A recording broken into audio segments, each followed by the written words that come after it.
मुराद, ये है वो जगह जहां से हम अपने सफर का आगाज करेंगे।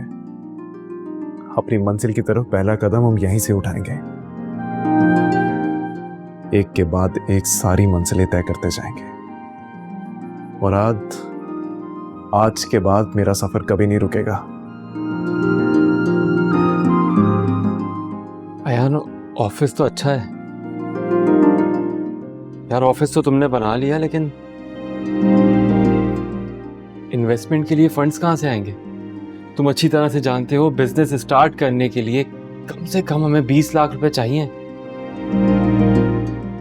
उसका इंतजाम हो गया। वो कैसे? 20 तो नहीं, लेकिन इतने हैं कि हमारा काम शुरू हो सके। और वैसे भी एक दफा हमारा काम शुरू हो गया ना, तो ऐसे 20 लाख मिनटों में बन जाएंगे। हाँ, ये बात ठीक है। अल्लाह करे जैसे तुम बोल रहे हो वैसे ही हो, लेकिन इतनी रकम आएगी कहाँ से? तो फिक्र ना कर, मैं कोई डाका नहीं डालूंगा। पैसों का इंतजाम वहीं से होगा जहां से ऑफिस बनाने के लिए फंड मिले हैं। तू जानता है ना, मैंने तुझे बताया था अब्बू की सेविंग सर्टिफिकेट जो मेरे नाम पे थे। हाँ। वो कुछ पैसे उनसे हो गए, और फिर अब्बू के मरने के बाद उनकी पेंशन भी हमने आज तक नहीं निकलवाई। वो भी सब जमा है। शायद आज वही मेरे काम आएगी। शायद इसलिए कहते हैं कि माँ बाप वो सब कुछ देख सकते हैं जो हम बच्चे नहीं देख सकते। बात तो तुम्हारी सच है यार। तो फिर क्या फैसला है तुम्हारा? साथ दोगे मेरा? ज्वाइन करोगे मुझे? इसमें सोचना क्या था? अपने बिजनेस से बढ़ के और क्या हो सकता है? तो फिर मिलाओ हाथ, आज ही शुरू करते हैं।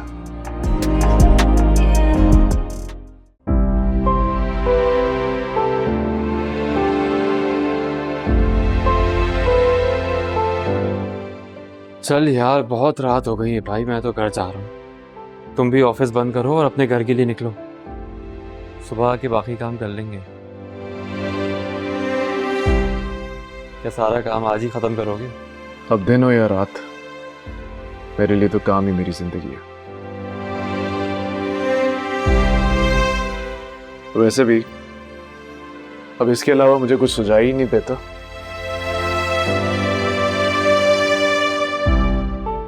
और ना ही मैं इसके अलावा किसी के बारे में सोचना चाहता हूँ। जानता हूँ तुम्हें बहुत जल्दी है, लेकिन रफ्तार उतनी होनी चाहिए कि इंसान मंजिल पे पहुंच जाए। खरगोश की तरह मत भागो। चलो उठ जाओ, रात बहुत हो गई है। अरे टाइम तो वाकई बहुत हो गया। अच्छा ठीक है, तुम निकलो, मैं भी निकलता हूँ थोड़ी देर तक। चलो कल मिलते हैं। अल्लाह हाफिज। खुदा हाफिज।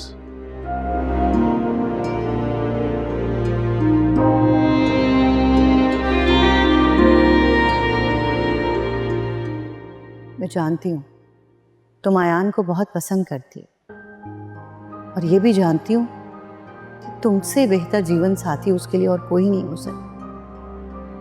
हाँ बेटा, उसे तुम्हारे सहारे की जरूरत है। तुम उसका साथ दोगी ना, तो वो मुश्किल से मुश्किल वक्त भी बहुत आसानी से काट लेगा।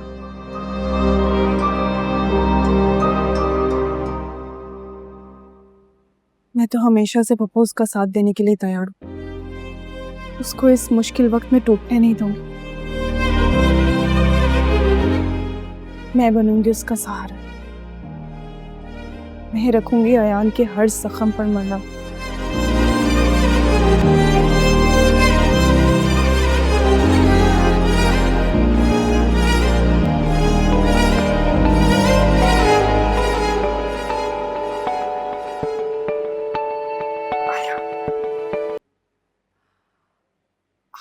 सच कहते हैं, दिल को दिल से राह होती है। क्या मतलब? मतलब ये कि मैं तुम्हारे बारे में सोच रही थी अभी, और तुम्हारी कॉल आ गई। अरे मैंने तुम्हें इसलिए कॉल की है, आज काम पे बहुत देर हो गई है मुझे। तुम प्लीज दरवाजा खोल देना, मैं किसी और को डिस्टर्ब नहीं करना चाह रहा। Thank you. बाय।